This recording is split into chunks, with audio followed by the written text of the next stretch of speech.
On April 14, 2013, Frederic Pierucci's life was forever changed. He was an executive of Alstom, a French power and transportation conglomerate with a happy family and promising future. On that day, he was arrested by the FBI when his plane landed at the John F. Kennedy International Airport for his alleged role in a 2003 to 2004 corruption case involving Alstom in Indonesia.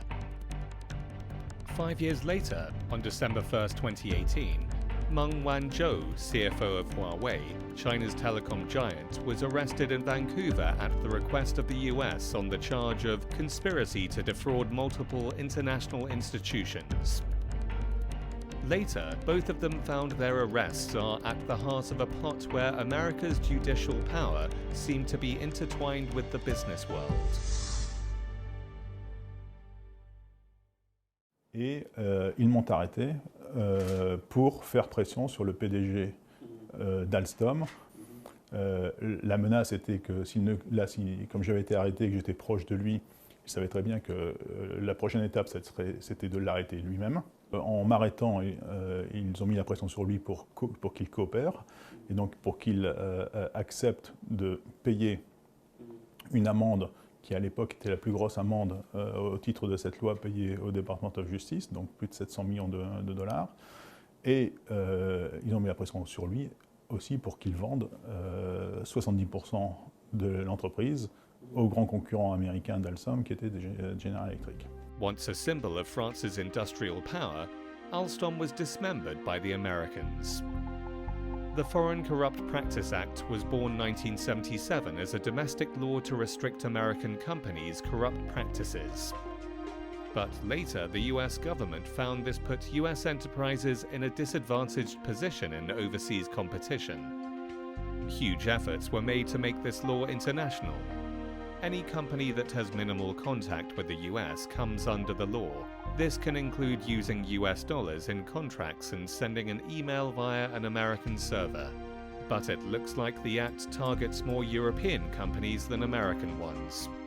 Since it came into effect, of all the 29 companies who paid a penalty of more than $100 million based on the act, 15 are from Europe, with only 6 from the US. I think the U.S. has weaponized American dollar together with the international payment system known as the SWIFT system. Therefore, any company in the world, if it is doing business using U.S. dollars, actually, it is under the supervision of the American authority. Countries need to fight corrupt practices, but the asymmetry of the way US treats its own companies and foreign ones raises a valid question. How willing is the US to employ its law as a weapon to achieve its political and economic goals? With Washington's global spy network, how many more companies will fall prey to the American trap? The answers to these questions are even more clear in the case of Huawei. The arrest of Meng was woven into a larger plan to crack down on Huawei, a world leader in 5G technology. The Trump administration is cracking down on Chinese telecom giant Huawei. Now, this effectively is banning it from doing business with American companies. Companies will now be banned from providing Huawei with chips made using American parts or American design unless they receive special permission from the Commerce Department. The weapon the US used this time is its export control regulations. Apparently, if America decides to impose sanctions on Iran, it would not like any other country to do business with the country. Otherwise, it would face secondary sanctions from the US.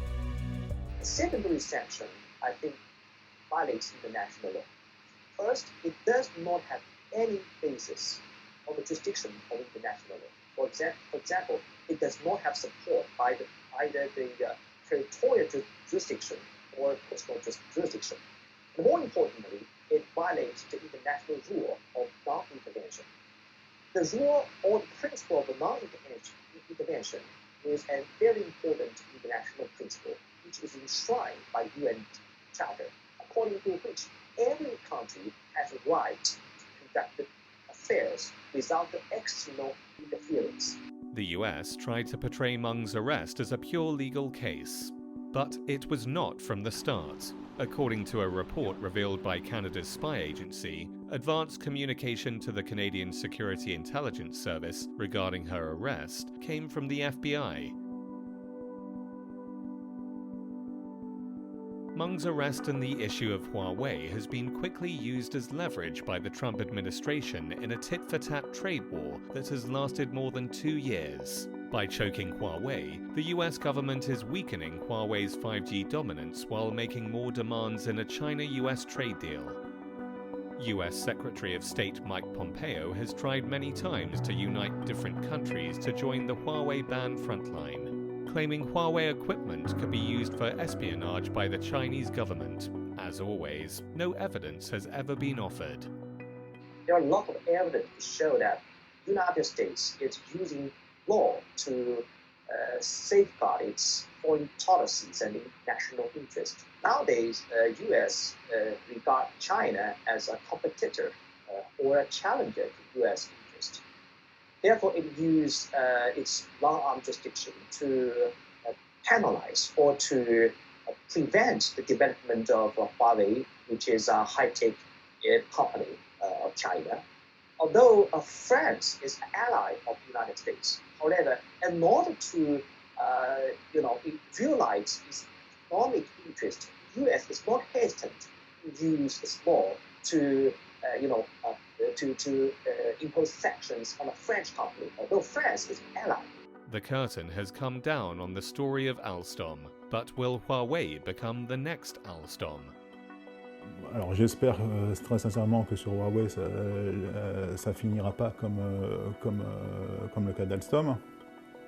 Je pense que la grosse différence c'est que, d'après ce que je vois, mais je ne suis pas dans le secret des dieux, mais au moins vous avez Huawei peut compter sur le support du gouvernement chinois.